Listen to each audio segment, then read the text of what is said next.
اچھا مرزا صاحب یہ بتائیے کہ یہ جو جس طریقے سے یہ تمام تر معاملات جو ہیں انہوں نے ایک شیپ لیا ہے اور اب جو جسٹس یحییٰ آفریدی جو ہیں وہ اب نئے چیف جسٹس بننے جا رہے ہیں، تو ظاہر بات ہے کل بڑا ہر طرف کی یہ پیشن گوئیاں ہو رہی تھیں کہ جو 3 نام ہیں ان میں سے کون سا سلیکٹ ہوگا۔ بلاول بھٹو صاحب نے جسٹس منصور علی شاہ صاحب کے حوالے سے ایک بیان دیا تھا کہ جی وہ اپنے ججز کو کنٹرول نہیں کر پائیں گے، تو کیا یہی وجہ بنی کہ پاکستان پیپلز پارٹی نے یہ فیصلہ کیا کہ وہ ان کی بجائے جسٹس یحییٰ آفریدی کو ووٹ دیں گے یا ان کو سپورٹ کریں گے؟ فہد صاحب، یہ جو بلاول صاحب نے بات کی تھی یہ تھوڑی سی آؤٹ آف کانٹیکسٹ کوٹ کی گئی۔ بلاول صاحب کا پرسپیکٹو یا ان کا پوائنٹ آف ویو اس پروگرام میں یہ تھا کہ چند جج صاحبان جو شاید پولیٹیکلی ٹلٹڈ ہیں یا پولیٹیکلی سلانٹڈ ہیں، ان کو جو ہے کنٹرول کرنا یا ان کو میک شور کرنا کہ وہ سلانٹڈ نہ رہیں، وہ ٹلٹڈ نہ رہیں، اور وہ ایز پر لا جو ایک انڈیپینڈنٹ فیئر طریقے سے کام کرنا ہوتا ہے، شاید جسٹس منصور علی شاہ صاحب یہ کام نہ کر پائیں۔ اس پرسپیکٹو میں انہوں نے یہ بات کہی تھی، ان کا جنیرک سٹیٹمنٹ یہ نہیں تھا، اور پیپلز پارٹی قطعی طور پر اس چیز میں بلیو نہیں کرتی کہ کسی جج کو کنٹرول کیا جائے۔ ججز جو ہیں they have taken oath under the constitution, اور ان کا کام ہے کہ آئین کے مطابق، قانون کے مطابق وہ وداؤٹ اینی بائس، وداؤٹ اینی سلانٹ وہ فیصلہ کریں۔ اچھا، اب ٹھیک ہے منصور علی شاہ صاحب چیف جسٹس نہیں بن پائے، جسٹس یحییٰ آفریدی جو ہیں وہ اب حلف اٹھا لیں گے چند دنوں میں، لیکن وہ ایک ایسے سپریم کورٹ کی قیادت کریں گے جو بہت حد تک ایک چینج ریالٹی ہے، اور اس میں کانسٹیٹیوشنل بینچز جو ہیں وہ بن رہے ہیں جس کا ایک اپنے ڈائنامکس ہوں گے۔ یہ جو تنقید آ رہی ہے مرتضیٰ صاحب کے اس حوالے سے، جو چیف جسٹس کا جو اختیارات ہیں، جو ان کا رول ہے، وہ بہت حد تک کم ہو گیا ہے، اور اس سے جو ہے وہ عدلیہ کی جو آزادی ہے اس کو ٹھیس پہنچے گی۔ اس کو کیسے ایڈریس کرے گی پیپلز پارٹی؟ فہد صاحب، آپ مجھے اپنے سوال کے اپنے 2 حصے تھے، دونوں میں آپ نے عدلیہ کی آزادی اور اس کی انڈیپینڈنس کا ذکر کیا۔ مجھے بتائیے کہ ان ترامیم سے کیسے انڈیپینڈنس کمپرومائز ہو رہی ہے؟ اگر جوڈیشل کمیشن آف پاکستان کی سربراہی چیف جسٹس آف پاکستان نہیں کر رہے ہوتے، اور شاید وزیر قانون کر رہے ہوتے یا وزیر اعظم کر رہے ہوتے یا صدر مملکت کر رہے ہوتے، تو آپ کہتے ٹھیک ہے جی ایگزیکٹو ان معاملات میں انوالو ہو رہی ہے۔ اگر آئینی بینچ کو تشکیل دیا جا رہا ہے، آئینی بینچ کی تشکیل کا فیصلہ حکومت کرتی یا حکومت کا کوئی وزیر کرتا، تو آپ کہتے جی عدلیہ کی جو انڈیپینڈنس ہے وہ کہیں نہ کہیں اثر انداز ہو رہی ہے، وہ کمپرومائز ہو رہی ہے۔ ایسا بھی نہیں ہو رہا، یہ کام بھی جوڈیشل کمیشن آف پاکستان کے ذریعے ہوگا جس کی سربراہی چیف جسٹس آف پاکستان کریں گے، اور اس میں جو سب سے بڑا اس میں جو آرگیومنٹ ہے میں آپ کے سامنے رکھ دیتا ہوں۔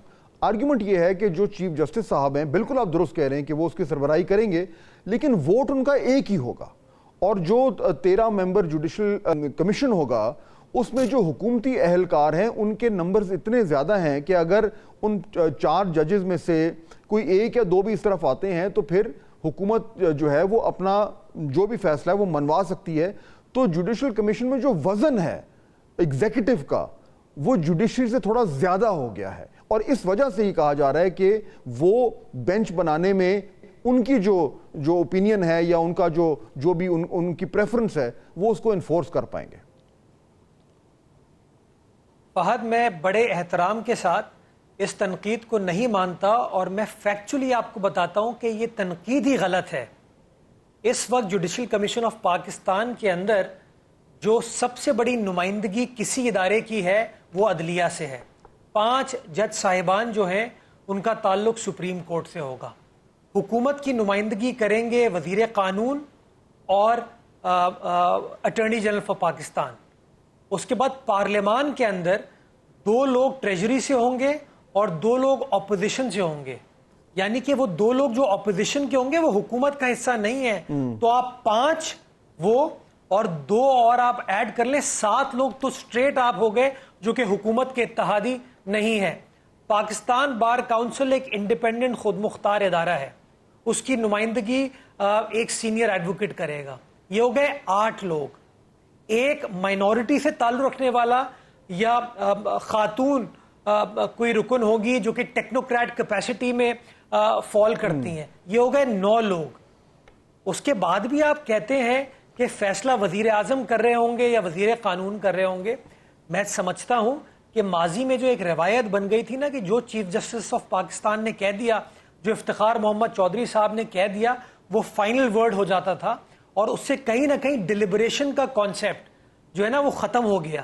میں سمجھتا ہوں اس نے کہیں نہ کہیں ہمارے نظام میں خرابیاں پیدا کی. میں سمجھتا ہوں ڈسینٹ کہیں نہ کہیں آپ کی تصحیح کرتی ہے. ڈسینٹ سے آپ کو دوسری پارٹی کا پرسپیکٹو پتہ چلتا ہے اور آپ اپنے آپ کو بہتر کر پاتے ہیں, آپ اپنے آپ کو ایوالو کر پاتے ہیں. اور میں سمجھتا ہوں یہی کسی بھی آئینی جمہوری نظام کی خوبصورتی یہ ہوتی ہے کہ ہر بندہ انڈیپینڈنٹ طریقے سے اپنا پوائنٹ آف ویو کا اظہار کرے اور جو ملک کے بہترین وسیع تر مفاد میں ہو اس کا فیصلہ کیا جائے, نہ کہ ایک فرد کوئی فیصلہ کر لے کہ جو میں کہہ رہا ہوں وہ ٹھیک ہے, جو افتخار چودھری نے کہہ دیا وہ ٹھیک ہے. لیکن اگر لوگوں کے منتخب نمائندے فیصلہ کریں گے, اگر وکلا کے منتخب نمائندے کوئی فیصلہ کریں گے, اگر آپ کی خواتین پاپولیشن سے یا مائنورٹی پاپولیشن سے کوئی شخص فیصلہ کرے گا یا اپنی رائے دے گا, وہ فیصلہ ٹھیک نہیں ہے.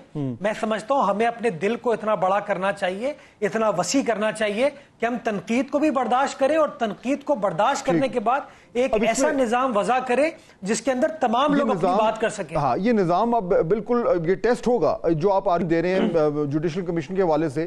اس میں obviously ایک ڈیبیٹ ہے, دو نقطہ نظر ہیں, لیکن جب یہ نظام چلنا شروع ہوگا, جوڈیشل کمیشن کے میٹنگز ہوگی, تو اندازہ ہونا شروع ہو جائے گا کہ معاملات کدھر جا رہے ہیں. جی آپ کچھ کہنا چاہ رہے ہیں؟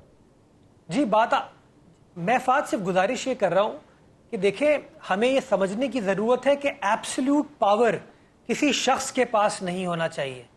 اگر ہمیں اس ڈیموکریسی کو, اس آئینی جمہوریت کو آگے لے کر چلنا ہے نا, تو جو ایبسلیوٹ پاور آپ نے کسی ایک شخص کو دے دیا ہے نا, اس نے نقصان پہنچایا ہے آپ کو, ہمارے نظام کو اس نے نقصان پہنچایا. اور میں یہ سمجھتا ہوں کہ افتخار چودھری صاحب کے دور میں 18ویں آئینی ترمیم میں کیٹیگرائز کر دیا گیا تھا کہ جوڈیشل کمیشن بھی ہوگا اور پارلیمانی کمیٹی بھی ہوگی.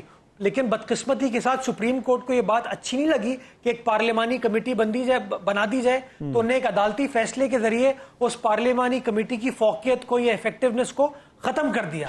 اچھا, یہ آپ مجھے بتائیے کہ 2010 سے لے کے بالکل ٹھیک ہے, یہ پوائنٹ آپ کا آ گیا. اور فنڈامنٹلی تو اس پہ کوئی ڈس ایگریمنٹ نہیں ہے کہ کسی ایک شخص کو یا کسی ایک ادارے کو جو ہے وہ اتنی پاور نہیں ہونی چاہیے کہ وہ جو چیکس اینڈ بیلنسز کا سسٹم ہے وہ ڈیسٹیبلائز ہو جائے. فہد جسٹ ون پوائنٹ, تنقید تب ہونی چاہیے اگر سارے اختیارات وزیر اعظم رکھ لیتے. تنقید ہونی چاہیے اگر سارے اختیارات پارلیمان رکھ لیتا. اگر آپ نے مختلف لوگوں کو ساتھ بٹھایا ہے تو یہ اچھی چیز ہے. ٹھیک, جو پاکستان پیپلز پارٹی کا جو ایک بالکل ایک یعنی کہ کلیئر اور ویل کنسیڈرڈ سٹانس تھا کہ کانسٹیٹیوشنل کورٹس ہونے چاہیے, اور وہ بلاول صاحب نے بار بار مختلف فورمز پہ جو انہوں نے تقاریر کی, جو انہوں نے پریس کانفرنس کی, بڑی انہوں نے یعنی کہ واضح طریقے سے کہا کہ یہ ہماری ایک فنڈامنٹل ڈیمانڈ ہے. الٹیمیٹلی اس پہ کمپرومائز کرنا پڑا اور کانسٹیٹیوشنل کورٹ کی بجائے آئینی بینچ بنائے.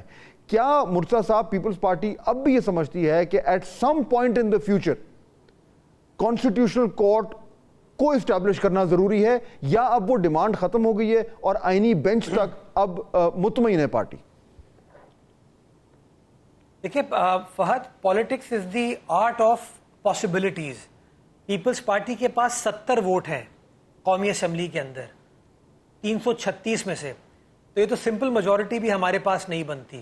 تو نیچرلی جب آپ کے پاس وہ نمبرز نہیں ہیں اور آپ کو مختلف پولیٹیکل پارٹیز کے ساتھ, اسٹیک ہولڈرز کے ساتھ چلنا پڑتا ہے, تو کہیں نہ کہیں آپ کمپرومائز کرتے ہیں تاکہ جو اوور ویلمنگ پرسپیکٹو ہے اس کو اچیو کیا جا سکے.